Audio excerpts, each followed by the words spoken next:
Welcome to ChessStrategiesBlog.com. I'm going to put together a series of videos to teach the absolute beginner about how to play chess. I'm not going to assume any chess knowledge, so I'll be covering all the basics with some tips and advice I've gathered from 50 years of playing chess.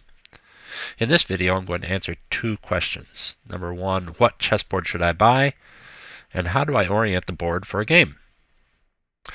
Well, the last question is easy. Remember this rule. White on the right.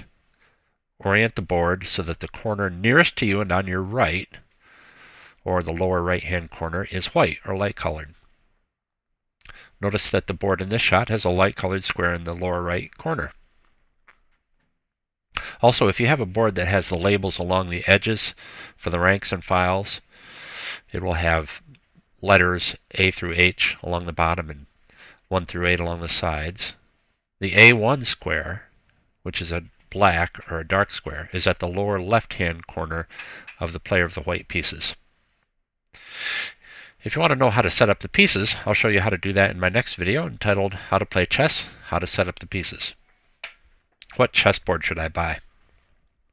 First, here's what not to do. Don't get the cheap department store sets.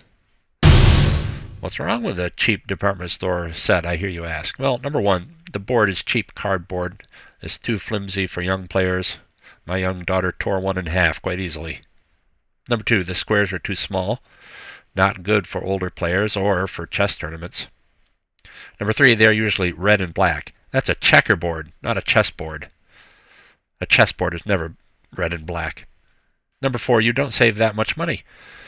For $5 at a department store, you get a small checkerboard with hollow plastic pieces, when for only $2 or $3 more, you can get a good, durable, properly sized chess set that is the most common chess set you'll see at tournaments.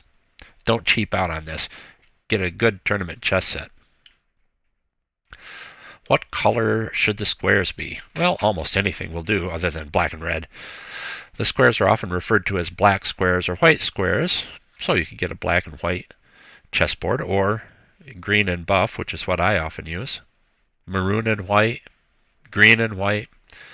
You just need a good contrast between the dark and the light squares. Don't use a black and red checkerboard. Some wood chess sets use dark and light colored woods for the chessboard, and that works very well.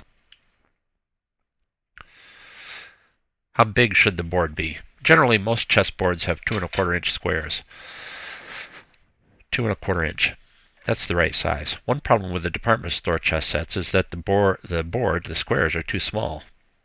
They're usually 1 3/4 inches or smaller.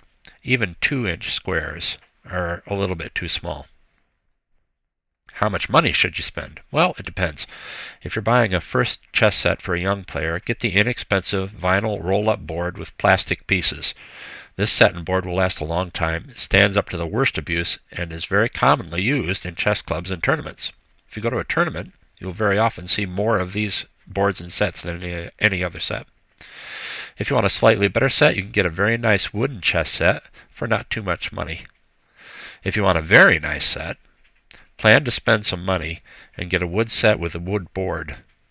But don't plan to take it to chess tournaments. Set it up in your den or family room to play chess on and add to the decor. The best place to get the right chessboard is to shop online. The boards and sets you can get at most department stores are just not suitable.